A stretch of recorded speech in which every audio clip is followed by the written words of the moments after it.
If there was one class that everyone gathers around and call a noob, it would probably be the Mage. Without any way to scale damage, destruction damage output can be described as mediocre at best. Mages need to play to their strength of requiring less skills to max out, most notably the lack of reliance on smithing. They also need to build for the late game, where mana costs can be completely removed through enchanting by putting the bare minimum number of points into magicka and the rest into health. 50 points in magicka allows you to cast ebonyflesh with the corresponding alteration perk, and you really shouldn't need more than that. With that in mind, my appropriately named save, Dark Magician, is going to show you how to make your magic build super special awesome. At low levels, you can bolster your stats with Divine Blessings. Arcades offers 25 points of health, while Julianos gives you 25 extra magicka. You should also join the Mages College for an easy 30 magicka hood as well as a 20 health ring.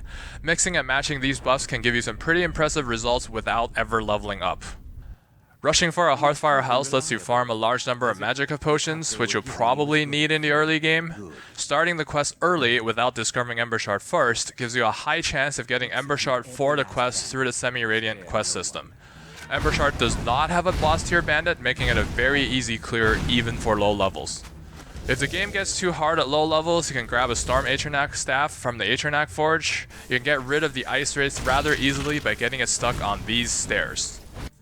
You'll want to rebuild your gear at level 60 enchanting due to perk efficiency.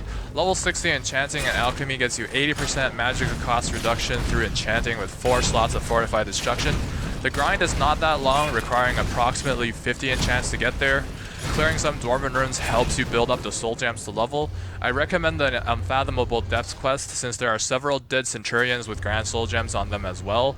I was able to clear the only active centurion with 3 Storm Atronachs. For filling the soul gems, I suggest picking up a soul trap bow to avoid leveling up conjuration. You'll want one with a pretty strong enchant. Soul trap something and then swap out to your spells to finish it off. 5 seconds on the weapon works well for me. At level 80 enchanting, you'll be able to completely remove magicka cost on your gear, so you could rebuild your gear again at this point if you want. Level locking at 80 enchanting, 80 alchemy, 60 destruction, and 75 alteration puts your level at 27. Your damage will be almost maximized while your enemies are still learning the difference between a sword and a mace. The hardest thing at this point is picking out an outfit that doesn't make you look like Nazim. With this build, you won't have enough perks to get all the augment perks in the destruction tree. I recommend using Dragonborn to reclaim your enchanting perks after you've done building your gear. Further boosting your damage with destruction potions will give you the damage output feel of an archer or one-handed build, with Incinerate dealing over 250 damage.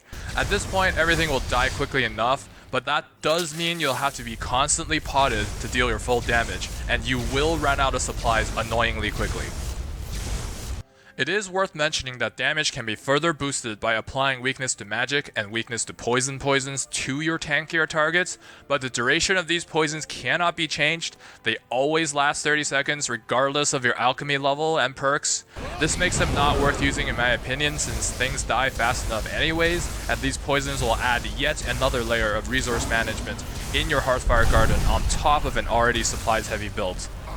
If you have any other magic tips, leave them in the comments, and thanks for watching.